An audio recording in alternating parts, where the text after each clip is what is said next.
So ನಾನು ಸಿಂಗಾಪುರಲ್ಲಿ ನಾನು ವ್ಯಾಪಾರ ಅಲ್ಲಿ ಹೆಂಗಿರ್ತದೆ ಅಂತ ಕಲಿಬೇಕು. ಅಲ್ಲೊಂದು ಅಂಗಡಿ ತಗೊಂಡು ಇಲ್ಲಿ ಮಂಡಿಪೇಟೆಯಲ್ಲಿ ಕೂತ್ಕೊಂಡು ವ್ಯಾಪಾರ ಮಾಡ್ದಂಗೆ ನಾನು ಅಲ್ಲಿ ಕೂತ್ಕೊಂಡು ನಾನು ವ್ಯಾಪಾರ ಮಾಡಿದ್ದೀನಿ ಸರ್. ನಾವು ಕ್ವಾಲಿಟಿ ಕ್ವಾಲಿಟಿ ಕ್ವಾಲಿಟಿ. ಕರ್ನಾಟಕ ಅಷ್ಟೇ ಅಲ್ಲ, ಸೌತ್ ಇಂಡಿಯಾ ಅಲ್ಲ, ಇದು ಇಂಡಿಯಾದಲ್ಲೇ ರೈಸ್ ಇಂಡಸ್ಟ್ರೀಸ್ಗೆ ತುಮಕೂರು ಒಂದು ದೊಡ್ಡ ಒಂದು ಸೆಂಟ್ರ್ ಸರ್. ಈ ಕಾಮಧೇನು ಎಜುಕೇಶನ್ ಸೇವಾ ಟ್ರಸ್ಟ್ ಮಲ್ಲೇಶ್ವರಂ ಅವರು ನಾವು ಎಲ್ಲ ಸೇರಿ ಸುಮಾರು ಒಂದು 8 ಶಾಲೆಗಳನ್ನ ದತ್ತು ತಗೊಂಡಿದ್ವಿ.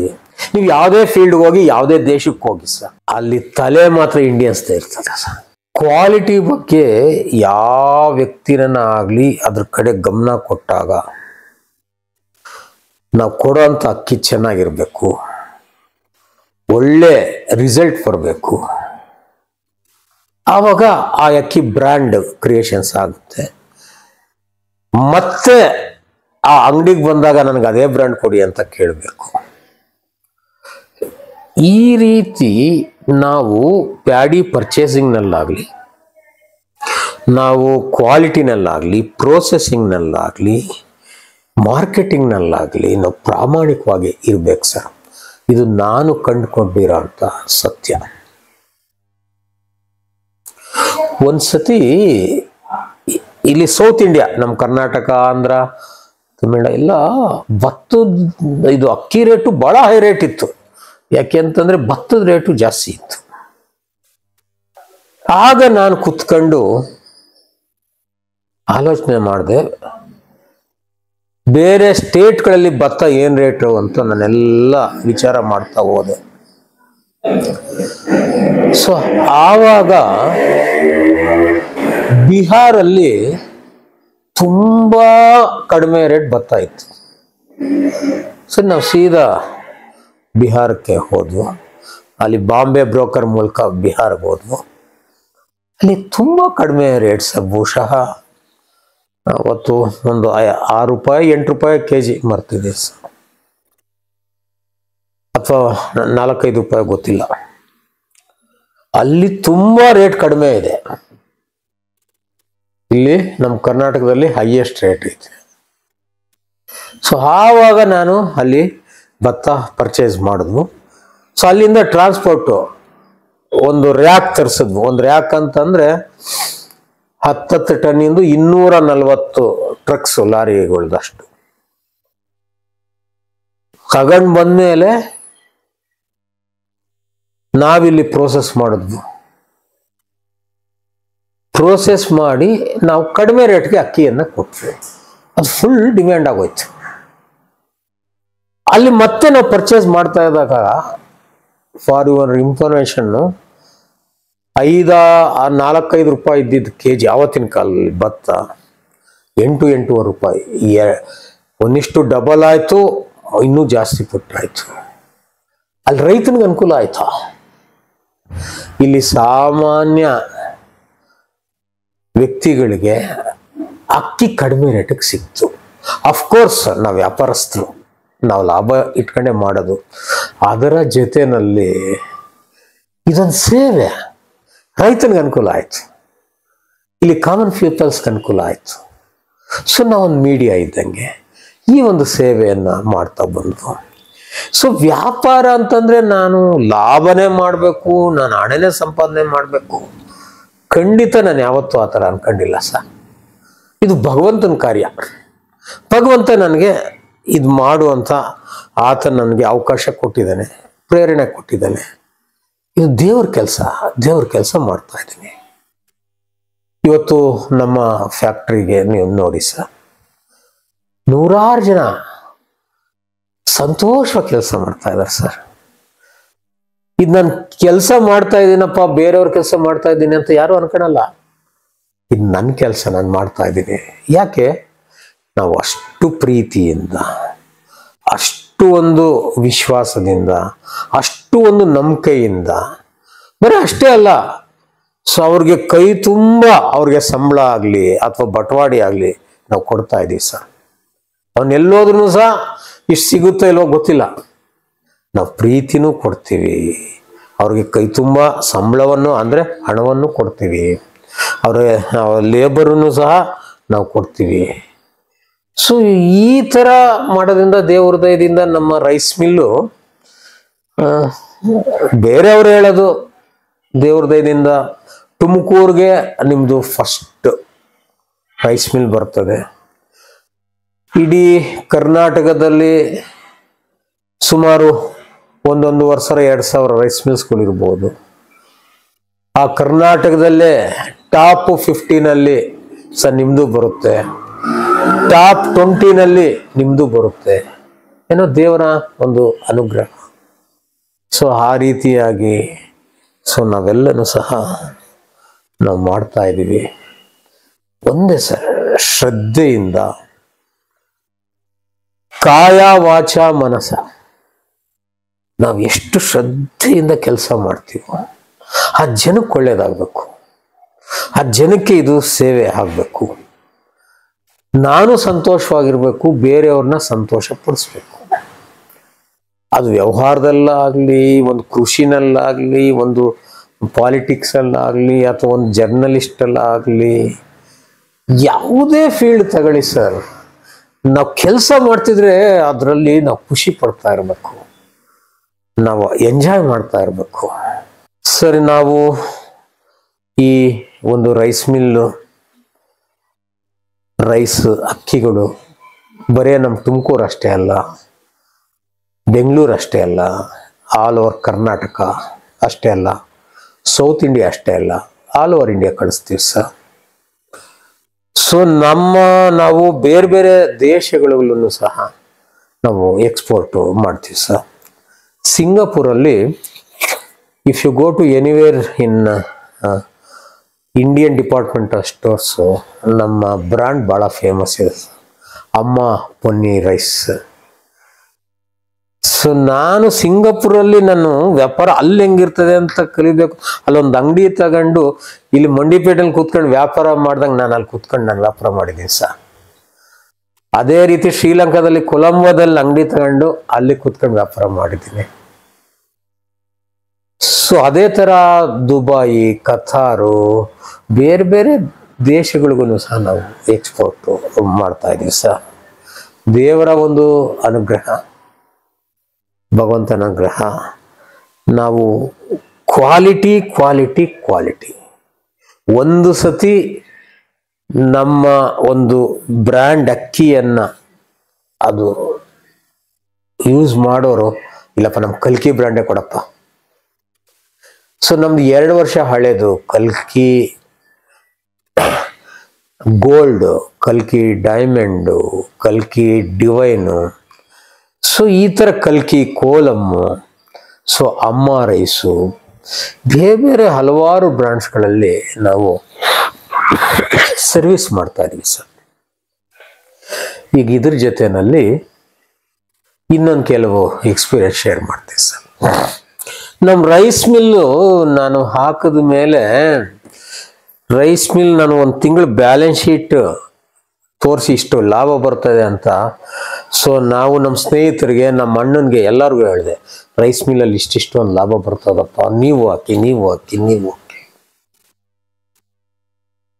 ಹೌದಾ, ಹಿಂಗ್ ಲಾಭ ಇದೆ? ಹೌದಿದೆ, ಮಾಡ್ರಿ. ಅದ್ರಲ್ಲಿ ಒಬ್ಬ ನಮ್ಮ ಸ್ನೇಹಿತ ಹೇಳ್ದ, ಇಲ್ಲ ನನ್ಗೆ ಧೈರ್ಯ ಬರಲ್ಲಪ್ಪ, ಅಕಸ್ಮಾತ್ ನಷ್ಟ ಆಗ್ಬಿಟ್ರೆ ನಾನೇನು ಮಾಡಬೇಕು ಅಂತ. ಆವಾಗ ಅವನಿಗೆ ಹೇಳಿದೆ, ನಿನ್ಗೇನು ನಷ್ಟ ಆಗ್ತದೆ ಅದು ನಾನು ಕೊಡ್ತೀನಿ, ನೀನು ಅದ್ರಾಗ ನೀನು ಲಾಭ ಬರ್ತದ ನೀನೇ ತಗೋ ಅಂದೆ. ಅವ್ನು ರೈಸ್ ಮಿಲ್ ಆಗ್ತದೆ ಸರ್. ಸೊ ಇವತ್ತು ತುಮಕೂರಲ್ಲಿ 100 ರೈಸ್ ಮಿಲ್ಸ್ಗಳಿದೆ. ಸೊ ಇಡೀ ಕರ್ನಾಟಕ ಅಷ್ಟೇ ಅಲ್ಲ, ಸೌತ್ ಇಂಡಿಯಾ ಅಲ್ಲ, ಇದು ಇಂಡಿಯಾದಲ್ಲೇ ರೈಸ್ ಇಂಡಸ್ಟ್ರೀಸ್ಗೆ ತುಮಕೂರು ಒಂದು ದೊಡ್ಡ ಒಂದು ಸೆಂಟ್ರು ಸರ್. ಕರ್ನಾಟಕ ಅಷ್ಟೇ ಅಲ್ಲ, ಇತ್ ಕಡೆ ಆಂಧ್ರ, ತೆಲಂಗಾಣ, ತಮಿಳ್ನಾಡು, ಬೇರೆ ಬೇರೆ ಸ್ಟೇಟ್ಗಳಿಂದ ಭತ್ತಗಳು ಇಲ್ಲಿ ಬರುತ್ತೆ, 100 ಲಾರಿಗಳು ಭತ್ತ ಬರುತ್ತೆ. ಸೊ ಎಲ್ಲರೂ ಚೆನ್ನಾಗಿದ್ದಾರೆ, ನಾವು ಚೆನ್ನಾಗಿದ್ದೀವಿ. ನಮಗೆ ಗೊತ್ತಿದ್ದನ್ನ ಬೇರೆಯವ್ರಿಗೆ ಹೇಳಬೇಕು, ಬೇರೆಯವರು ಹೇಳೋದನ್ನ ನಾವು ಕೇಳಿ ನಮ್ಗೆ ಗೊತ್ತಿಲ್ಲದನ್ನ ನಾವು ತಿಳ್ಕೊಬೇಕು. ಇದೇ ನಿಜವಾದಂಥ ಒಂದು ಜೀವನ. ನೋಡಿ, ಈಗ ಹಣ ಸಂಪಾದನೆ ಆಗ್ತಾ ಇದೆ, ಲಕ್ಷಗಟ್ಟಲೆ ಕೋಟಿಗಟ್ಟಲೆ ಆಗ್ತದೆ. ಸೊ ನಾವೊಬ್ಬ ವ್ಯಕ್ತಿ ದೊಡ್ಡ ಶ್ರೀಮಂತರಾಗಬೇಕು ಸರ್. ಯಾಕಾಗಬೇಕು ಅಂತ ಹೇಳ್ತೀನಿ ಕೇಳಿ. ಈಗ ಹಲವಾರು ಸೇವಾ ಆಕ್ಟಿವಿಟೀಸ್ಗಳು ಮಾಡ್ತಾ ಇದ್ದೀವಿ. ಸುಮ್ಮನೆ ಕೆಲವು 2016 ಒಂದು ಶ್ರೀನಿವಾಸ ಕಲ್ಯಾಣೋತ್ಸವ ಮಾಡಿದ್ರು, ನೀವು ಇದ್ರಿ. ಇದೆ ದೊಡ್ಡ ಫೀಲ್ಡಲ್ಲಿ ಗೌರ್ಮೆಂಟ್ ಜೂನಿಯರ್ ಕಾಲೇಜ್, ಸುಮಾರು ಲಕ್ಷಾಂತರ ಜನ ಸೇರಿದ್ರು. ಎಲ್ಲರೂ ಸೇರಿ ಆ ಕಲ್ಯಾಣೋತ್ಸವ, ಕೆಲವು ತಿರುಪ್ತಿಗೆ ಹೋಗಿ ನೋಡೋದಕ್ಕಾಗೋದಿಲ್ಲ, ಆ ತಿರುಪ್ತಿಯಿಂದನೇ ಅವರೇ ಆ ಪುರೋಹಿತರೇ ಬಂದು ಆ ಶ್ರೀನಿವಾಸ ಕಲ್ಯಾಣೋತ್ಸವನ ಇವತ್ತು ಜ್ಞಾಪಿಸ್ಕೊಂತಾರೆ. ಸುಮಾರು 8-9 ವರ್ಷ ಆದ್ರೂ ಸಹ ಜ್ಞಾಪಿಸ್ಕೊಂತಾರೆ. ಅಲ್ಲಿ ಒಂದು ಊಟದ ವ್ಯವಸ್ಥೆ, ಪ್ರಸಾದದ ವ್ಯವಸ್ಥೆ, ಆ ಶಿಸ್ತು, ಎಲ್ಲ ಗಣ್ಯರು ಸೇರ್ಕೊಂಡು ಮಾಡಿದ್ವಿ ಸರ್. ಇವತ್ತೂ ಸಹ ಸೊ ನೀವು ಅಷ್ಟು ಚೆನ್ನಾಗಿ ಮಾಡಿದ್ರಿ ಅಂತ ನೆನೆಸ್ಕೊಂತಾರೆ.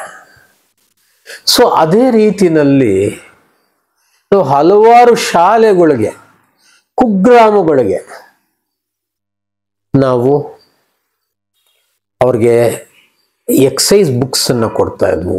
1 ವರ್ಷಕ್ಕಾಗೋಷ್ಟು ಪ್ರತಿಯೊಬ್ಬರು. ಸುಮಾರು ಒಂದು 70-80 ಶಾಲೆಗಳಿಗೆ ನಾವು ಕೊಡ್ತಾ ಇದ್ವು ಸಹ. ಈ ಬುಕ್ಸ್ಗಳು ಕೊಡೋದ್ರ ಜೊತೆನಲ್ಲಿ ಅವ್ರಿಗೆ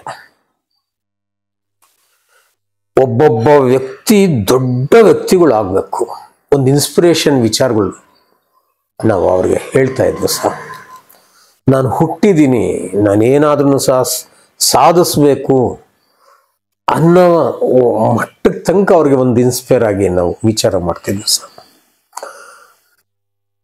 ಸೊ ಇದರಲ್ಲಿ ಹಲವಾರು ಎಕ್ಸಾಂಪಲ್ಸ್ ಹೇಳ್ಬೋದು. ಅದರಲ್ಲಿ ಒಂದು ಎಕ್ಸಾಂಪಲ್ ಹೇಳ್ತೀನಿ ಸರ್. ಒಂದಿಲ್ಲಿ ಬ್ರಹ್ಮಸಂದ್ರ ಪಕ್ಕ ತಾಳಗುಪ್ಪ ಯಾವುದೋ ಒಂದು ಶಾಲೆ, ಅಲ್ಲಿ ಒಂದು ಅನೌನ್ಸ್ಮೆಂಟ್ ಮಾಡಿದೆ ನಾನು. SSLC-ನಲ್ಲಿ ಯಾರು ಎಬವ್ 95% ತಗೊಂತಾರೆ ಅವ್ರಿಗೆ 10,000 ರೂಪಾಯಿ ನಾನು ಕೊಡ್ತೀನಿ, ಸೊ ನೀವು ಹಂಗನ ಓದಿ ಒಳ್ಳೆ ಸ್ಕೋರ್ ಮಾಡಿ ಅಂತ ಅಂದೆ. ಅದಾದ್ಮೇಲೆ ಆ ಹೆಡ್ ಮಾಸ್ಟ್ರು ಫೋನ್ ಮಾಡಿದ್ರು. ಒಬ್ಬ ವಿದ್ಯಾರ್ಥಿನಿ 96.66% ತಗೊಂಡಿದ್ದಾರೆ ಸರ್. ನಂಗೆ ಭಾಳ ಸಂತೋಷ ಆಯಿತು. ಹೆಂಗಿದ್ರು ಈ ವರ್ಷ ಬುಕ್ಸ್ ಕೊಡೋಕೆ ಬರ್ತಾ ಇದೆಯಲ್ಲ, ಆಕೆನೂ ಕರೆಸಿ ಅವ್ರಿಗೆ ಒಂದು ಗೌರವವನ್ನು ಮಾಡಿ ನಾನು ಅವ್ರಿಗೆ ಅಮೌಂಟ್ ಕೊಡ್ತೀನಿ, ಹಂಗೆ ಅವ್ರ ತಂದೆ ತಾಯಿಯವ್ರನ್ನ ಕರೆಸಿ ಅಂತ ಹೇಳಿದೆ. ಸರ್ ಎಲ್ಲರೂ ಸೇರಿದ್ರು, ಅವರು ಬಂದಿದ್ರು. ಅವ್ರಿಗೆ ಆಕೆಗೆ ಒಂದು ಗೌರವವನ್ನು ಮಾಡಿ ಅವ್ರಿಗೆ ಹಣವನ್ನು ಕೊಟ್ಟು, ನಿನ್ನ ಎಕ್ಸ್ಪೀರಿಯನ್ಸ್ ಏನಮ್ಮ ಅಂತ ಕೇಳಿದ್ರು. ಆಕೆ ತುಂಬ ಚೆನ್ನಾಗಿ ಹೇಳಿದ್ರು ಸರ್. ಆಕೆ ಹೇಳಿದ್ದೆ, ಸೊ ನಾವು ಲಾಸ್ಟ್ ಟೈಮು ಹೋದಾಗ ಪ್ರೋಗ್ರಾಮ್ ಎಲ್ಲ ಆದಮೇಲೆ ಅವ್ರ ಫ್ರೆಂಡ್ಸು ಮಾತಾಡ್ಕೊಂತಿದ್ರಂತೆ. ನಮ್ದು ಹಳ್ಳಿ ಸ್ಕೂಲು, ರಮೇಶ್ ಬಾಬು ಅವ್ರು ವ್ಯಾಪಾರಸ್ಥರು, ಅವ್ರಿಗೆ ಚೆನ್ನಾಗಿ ಗೊತ್ತು. ಯಾರು 95% ಮೇಲೆ ತೆಗಿಯೋಕ್ಕಾಗಲ್ಲ, ನಾವು ತೆಗಿಯಲ್ಲ, ಅವ್ರ ದುಡ್ಡು ಕೊಡಲ್ಲ ಅಂತ ಮಾತಾಡ್ಕೊಂತಿದ್ರಂತೆ ಅವ್ರ ಫ್ರೆಂಡ್ಸ್. ಆಗ ಆಕೆನೇ ಹೇಳಿದ್ದು, ಯಾಕೆ ಆಗಲ್ಲ, ಇದನ್ನ ಚಾಲೆಂಜ್ ಆಗಿ ತಗೊಂಡ್ಲಂತೆ. ತಗೊಂಡ್ಮೇಲೆ ಆಕೆ ಹೇಳ್ತಾಳೆ, ಆ ಸ್ಪೀಚಲ್ಲಿ ಹೇಳ್ತಾಳೆ, ರ್ಯಾಂಕ್ ಮಾರ್ಕ್ಸ್ ತೆಗೆಯೋದು ಭಾಳ ಸುಲಭ ಅಂತಾಳೆ. ಹೆಂಗೆ ಅಂತಂದ್ರೆ, ನಾನು ಎಬವ್ 95% ನಾನು ಸ್ಕೋರ್ ಮಾಡಬೇಕು ಅಂತಂದ್ರೆ ನನ್ನ ಗುರಿ ಎಷ್ಟಿರಬೇಕು? 100% ಇರಬೇಕು. 100% ಅಂತಂದ್ರೆ ಪ್ರತಿಯೊಂದು ಪ್ರಶ್ನೆಗೂ ಸರಿಯಾದಂಥ ಉತ್ತರ. ಆವಾಗ ಆಕೆ ಅಲ್ಲೇ ಕೂತ್ಕೊಂಡು ಪ್ಲಾನ್ ಮಾಡಿದ್ಲು, ಒಂದು ಚಾಲೆಂಜ್ ಮಾಡಿದ್ಲು. ಆವತ್ತಿನ ಪಾಠ ಆವತ್ತು ಓದೋದು. ಆ ಚಾಪ್ಟರ್ ಇಂದ ಕ್ವಶನ್ಸ್ ಇರ್ತದಲ್ಲ, ಬುಕ್ಕು ಮರ್ಚ್ಬಿಟ್ಟು ಆ ಕ್ವಶನ್ಗೆ ಈಕೆನೆ ಆನ್ಸರ್ ಮಾಡೋದು, ಆನ್ಸರ್ ಬರೆಯೋದು. ಬರೆದಾದ್ಮೇಲೆ ಈಕೆನೆ ವ್ಯಾಲ್ಯೂಯೇಷನ್ ಮಾಡ್ಕೊಳ್ಳೋದು. 10 ಮಾರ್ಕ್ಸ್ 8 ಮಾರ್ಕ್ಸ್ ಬಂದರೆ 2 ಮಾರ್ಕ್ಸ್ ಎಲ್ಲಿ ತಪ್ಪು ಮಾಡಿದ್ದೀನಿ, 10 ಮಾರ್ಕ್ಸ್ 9 ಮಾರ್ಕ್ಸ್ ಬಂದರೆ 1 ಮಾರ್ಕ್ ಎಲ್ಲಿ ತಪ್ಪು ಮಾಡಿದ್ದೀನಿ. 10 ಮಾರ್ಕ್ಸ್ ಬರಲೇಬೇಕು. ಆಕೆ ಹೇಳ್ತಾಳೆ, ಒಂದೊಂದ್ಸತಿ ಆ ಟೀಚರ್ಸು ಹೇಳ್ಕೊಟ್ಟಿರೋ ಆ ಒಂದು ಚಾಪ್ಟರು ಅರ್ಥವಾಗದಿದ್ದಾಗ, ಸೊ ನಾನು ನೆಕ್ಸ್ಟ್ ಡೇ ನನ್ನ ಟೀಚರ್ಸ್ ಹತ್ರ ಹೋಗಿ ಅದು ಎಲ್ಲನೂ ಸಹ ನನ್ನ ಅರ್ಥ ಆಗಂಗೆ ತಿಳ್ಕೊಂಡು ಆ ಹಿಂದಿನ ದಿವಸದ್ದು ಆವತ್ತಿನ ದಿವಸದ್ದು ಎರಡೂ ಬರೋ ತನಕ ಸೊ ನಾನು ಎದ್ದೇಳ್ತಿರ್ಲಿಲ್ಲ. ಅವ್ರ ಅಪ್ಪ ಅಮ್ಮನೂ ಹೇಳಿದ್ರು, ಬಾರಮ್ಮ ತಿಂಡಿ ತಿನ್ಬಾ ಅಂತಂದ್ರೆ, ಇಲ್ಲಪ್ಪ ಇದೊಂದು ಆನ್ಸರ್ ಬರೋ ತನಕ ಬರಲ್ಲ ಅಂತ ಆಟ ಇಟ್ಕೊಂಡು ಕುಳಿತ್ಕೊಂತ ಇದ್ಲು ಅನ್ನೋ ಎಕ್ಸ್ಪೀರಿಯನ್ಸನ್ನು ಸಹ ಹೇಳಿದ್ರು. ಈಗ ಆಕೆ ಸೊ ಒಳ್ಳೆ ಎಜುಕೇಶನ್ ಆಗಿ ಈಗ ವೆಟರ್ನರಿ ಡಾಕ್ಟ್ರು ಇವಾಗ ಆಗಿದ್ದಾಳೆ ಆಕೆ. ಸೊ ನಮ್ಗೆ ಭಾಳ ಸಂತೋಷ ಸರ್, ಭಾಳ ಸಂತೋಷ. ನಾವು ಈ ಕಾಮಧೇನು ಎಜುಕೇಷನ್ ಸೇವಾ ಟ್ರಸ್ಟ್ ಮಲ್ಲೇಶ್ವರಂ ಅವರು ನಾವು ಎಲ್ಲ ಸೇರಿ ಸುಮಾರು ಒಂದು 8 ಶಾಲೆಗಳನ್ನ ದತ್ತು ತಗೊಂಡಿದ್ವಿ. ಆ ಶಾಲೆಗೆ ಬೇಕಾದಂತಹ ಯೂನಿಫಾರ್ಮ್ಸ್ಗಳು, ಬುಕ್ಸ್ಗಳು, ಸೊ ಒಂದು ಆಟ ಆಡೋ ಒಂದು ವಸ್ತುಗಳು, ಇದ್ರ ಜೊತೆ ವಿದ್ಯಾಭ್ಯಾಸದ ಜೊತೆ ಒಂದೊಳ್ಳೆ ಸಂಸ್ಕಾರಗಳು, ಒಂದೊಳ್ಳೆ ಸಂಸ್ಕೃತಿ ನಾವು ಹೇಳ್ತಾ ಹೋಗ್ಬೇಕು ಸರ್. ಟೀಚರ್ಸ್ ಮನಸ್ಸು ಮಾಡಿದ್ರೆ ಇವತ್ತು ನಮ್ಮ ಸ್ಟೂಡೆಂಟ್ಸ್ಗಳು ಅಷ್ಟು ಶಾರ್ಪ್ ಇದ್ದಾರೆ, ಅವ್ರು ಒಳ್ಳೆ ಮೋಲ್ಡ್ ಮಾಡಿಬಿಟ್ರೆ ಸರ್ ಅವ್ರು ಎಲ್ಲಿವರೆಗೂ ಬೇಕಾದರೂ ಬೆಳಿಬೋದು. ನಮ್ಮ ದೇಶದ ಒಂದು ಪ್ರಕೃತಿನೇ ಹಂಗಿದೆ, ಅಷ್ಟು ಶಾರ್ಪ್ ಇದ್ದಾರೆ. ನೀವು ಯಾವುದೇ ಫೀಲ್ಡ್ಗೆ ಹೋಗಿ, ಯಾವುದೇ ದೇಶಕ್ಕೆ ಹೋಗಿ ಸರ್, ಅಲ್ಲಿ ತಲೆ ಮಾತ್ರ ಇಂಡಿಯನ್ಸ್ದೇ ಇರ್ತದೆ ಸರ್. ಸೊ ಆ ರೀತಿನಲ್ಲಿ ನಾವು ಎಜುಕೇಷನ್ ಫೀಲ್ಡಲ್ಲಿ ಭಾಳ ಒತ್ತು ಕೊಟ್ಟು ಡೆವಲಪ್ಮೆಂಟು ಸಹ ನಾವು ಮಾಡಬೇಕು. ಆ ರೀತಿ ಬೇರೆ ಬೇರೆ ಸಂಸ್ಥೆಗಳು ಭಾಳಷ್ಟು ಮಾಡ್ತಾ ಇದ್ದಾರೆ ಸರ್, ಭಾಳಷ್ಟು ಮಾಡ್ತಾ ಇದ್ದಾರೆ. ನೋಡಿ, ಇಲ್ಲಿ ತುಮಕೂರು ಯೂನಿವರ್ಸಿಟಿನಲ್ಲಿ ತುಂಬ ಒಳ್ಳೆ ವೈಸ್ ಚಾನ್ಸಲರ್ ಬಂದು ಸರ್, ವೆಂಕಟೇಶ್ವರಲು ಅಂತ. ಅಲ್ಲಿ ಗೌರ್ಮೆಂಟ್ ಕಾಲೇಜು, ಸ್ವಲ್ಪ ಅನುಕೂಲ ಇದ್ದರೆ ಪ್ರೈವೇಟ್ ಕಾಲೇಜ್ಗೆ ಹೋಗ್ಬಿಡ್ತಾರೆ. ಸೊ ಏನೇನು ಇಲ್ದಿರೋರೆ ಗೌರ್ಮೆಂಟ್ ಕಾಲೇಜ್ಗೆ ಹೋಗೋದು. ಸೊ ತುಮಕೂರಿಗೆ ಹಿಂದೂಪುರ, ಮಡಕ್ಸಿರ, ಪಾವಗಡ, ಮಧುಗಿರಿ, ಸೊ ಇಲ್ಲಿ ಮಲ್ಸಂದ್ರ, ಈ ಕಡೆ ಕುಣಗಲ್ ಕಡೆಯಿಂದ, ಈ ಕಡೆ ದಾವಸ್ಪೇಟೆಯಿಂದ ಬರ್ತಾರೆ. ಒಂದು ಸತಿ ಏನಾಗಿದೆ, ಇಬ್ರು ವಿದ್ಯಾರ್ಥಿನಿಯರು ಒಂದು ಸ್ವಲ್ಪ ನಿಶ್ಯಕ್ತರಾಗಿ ಕುಸಿದು ಬಿದ್ದಿದ್ದಾರೆ. ಅವರು ಏನಕ್ಕೆ ಅಂತ ವಿಚಾರ ಮಾಡಿದಾಗ, ಉದಾಹರಣೆಗೆ ಕಾಲೇಜ್ 8:30 ಏನೋ ಇರ್ತದೆ, ಅವ್ರ ಮನೆ ವ್ಯವಸ್ಥೆ ಏನು, ಸೊ ಊಟ ತಿಂಡಿ ಇಲ್ಲ, ಹಂಗೆ ಬಂದು ಸೊ ಫುಡ್ ಇಲ್ಲ, ನಿಶ್ಯಕ್ತರಾಗಿ ಬಿದ್ದಿದ್ದಾರೆ ಅಂತ ಅವರು ಹೇಳಿದ ಮೇಲೆ ಅವ್ರು ನಮ್ಮನ್ನೆಲ್ಲ ಕರೆಸಿದ್ರು. ಸೊ ಈ ಥರ ಇದೆ, ಏನು ಮಾಡೋಣ ಅಂತ. ಸೊ ನಾವು ನಮ್ಮ ನಟರಾಜ್ ಶೆಟ್ಟರು, ನಮ್ಮ ಕಾಪರ್ ಚಂದ್ರಶೇಖರ್ ಅವರು, ನಮ್ಮ ಟೂಡ ಅಧ್ಯಕ್ಷರು, ನಮ್ಮ ಪ್ರಜಾಪತಿ ನಾಗಣ್ಣವರನ್ನು ಸಹ ಸೇರ್ಕೊಂಡು ಸ್ವಾಮಿ ಜಪಾನಂದ ಸ್ವಾಮೀಜಿಯವರು, ಪಾವಗಡ ರಾಮಕೃಷ್ಣ ಆಶ್ರಮ ಅವರ ಒಂದು ನೇತೃತ್ವದಲ್ಲಿ ಪ್ರತಿಯೊಬ್ಬರಿಗೂ ಸಹ ಒಳ್ಳೆ ಸೊಫಿಸ್ಟಿಕೇಟೆಡ್ ಒಂದು ಊಟದ ವ್ಯವಸ್ಥೆಯನ್ನು ಮಾಡಿದ್ವು. ಪ್ರತಿ ದಿವಸ 1,500 ಜನಕ್ಕೆ ಊಟದ ವ್ಯವಸ್ಥೆ ಆಗ್ತಾ ಇದೆ ಸರ್. ಇದಾಗಿ ಇನ್ಸ್ಪೈರ್ ಆಗಿ ಇಲ್ಲಿ ಗೌರ್ಮೆಂಟ್ ಜೂನಿಯರ್ ಕಾಲೇಜ್ ಫೀಲ್ಡಲ್ಲಿ, ಜೂನಿಯರ್ ಕಾಲೇಜಲ್ಲಿ 850 ಜನಕ್ಕೆ ಊಟದ ವ್ಯವಸ್ಥೆ ಆಗ್ತಾ ಇದೆ ಸರ್. ಅದೆಲ್ಲನೂ ಸಹ ಮಾಡಿಕೊಡೋದಕ್ಕೆ ನಮ್ಮ ಹನುಮಂತಪುರ ಸಾಯಿ ಮಂದಿರದವರು ಸೊಫಿಸ್ಟಿಕೇಟೆಡ್ ಕಿಚನ್ ಇತ್ತು. ಇದನ್ನ ನಾವು ಸರ್ವಿಸು ಮಾಡಿ ಅಂತ ಅವರು ಬಿಟ್ಕೊಟ್ಟಿದ್ದಾರೆ. ನಮ್ಮ ನಟರಾಜ್ ಶೆಟ್ಟರ್ ಅದಕ್ಕೆ ಅಧ್ಯಕ್ಷರು, ತುಂಬ ಚೆನ್ನಾಗಿ ಸಂತೋಷ ಪಡ್ತಾ ಇದ್ದಾರೆ. ನೋಡಿ, ಅದು ಒಂದು ಎಫೆಕ್ಟು. ನಾವ್ಯಾರು, ಕಾಲೇಜ್ ಏನೇನು, ನಾವೆಲ್ಲ ವ್ಯಾಪಾರಸ್ಥರು, ನಮಗೂ ಅದಕ್ಕೇನು ಸಂಬಂಧ? ಅಲ್ಲಿರೋ ಅಂಥ ಲೆಕ್ಚರರ್ಸ್ಗೆ, ಪ್ರೊಫೆಸರ್ಸ್ಗೆ ಅನ್ಸೈತೆ, ಇವ್ರು ಬಂದು ಈ ಸ್ಟೂಡೆಂಟ್ಸ್ಗಳಿಗೆಲ್ಲ ಇಷ್ಟು ಸೇವೆ ಮಾಡ್ತವ್ರಲ್ಲ. ಸೊ ನಾವು ಏನನ ಮಾಡಬೇಕು, ಸೊ ಚೆನ್ನಾಗಿ ಎಜುಕೇಷನ್ ಕೊಡಬೇಕು ಅಂತ ಅವ್ರಿಗೆ ಬಂದಿದೆ. ಸ್ಟೂಡೆಂಟ್ಸ್ಗಳ ಮನಸ್ಸಲ್ಲಿ ಸರ್, ಇವ್ರು ನಮಗಿಂತ ಒಳ್ಳೆ ಊಟ ಕೊಡ್ತಾ ಇದ್ದಾರಲ್ಲ, ಸೊ ನಾನು ಸಹ ಚೆನ್ನಾಗಿ ಓದಬೇಕು, ನಾನೊಬ್ಬ ಏನಾದ್ರೂ ಸಹ ನಾನು ಸಾಧನೆ ಮಾಡಬೇಕು. ಇದನ್ನ ಇನ್ಸ್ಪೈರ್ ಆಗಿ ಶಿರಾ ಆಗಿರ್ಬೋದು, ಬೇರೆ ನಾರ್ತ್ ಕರ್ನಾಟಕ ಆಗಿರ್ಬೋದು, ಬೇರೆ ಬೇರೆ ಸ್ಟೇಟ್ ಆಗಿರ್ಬೋದು, ನಮ್ಮ ಚಾನ್ಸಲರ್ ಹೇಳಿದ್ರು ಈ ಇನ್ಸ್ಪೈರ್ ಆಗಿ ಅಮೆರಿಕದಲ್ಲಿ ಇಂಡಿಯನ್ಸ್ ಈ ಒಂದು ಸಿಸ್ಟಮ್ ಮಾಡಿದ್ದಾರೆ. ಯಾಕೆಂದ್ರೆ ಅಪ್ ಟು ಹೈಸ್ಕೂಲ್ SSLC ತನಕ ಸರ್ಕಾರದಿಂದ ಊಟದ ವ್ಯವಸ್ಥೆ ಇದೆ, ಬಿಸಿ ಊಟ ಇದೆ. ಕಾಲೇಜ್ ಲೆವೆಲಲ್ಲಿ ಸೊ ಇಲ್ಲ. ಸೊ ನಾವು ಭಗವಂತ ಕೊಡುವಂತಹ ಒಂದು ಅನುಗ್ರಹ ನಾವು ಆ ಒಂದು ಭಗವಂತನಿಗೆ ಅರ್ಪಣೆ ಮಾಡಿದಾಗ, ಭಗವಂತ ಯಾರು?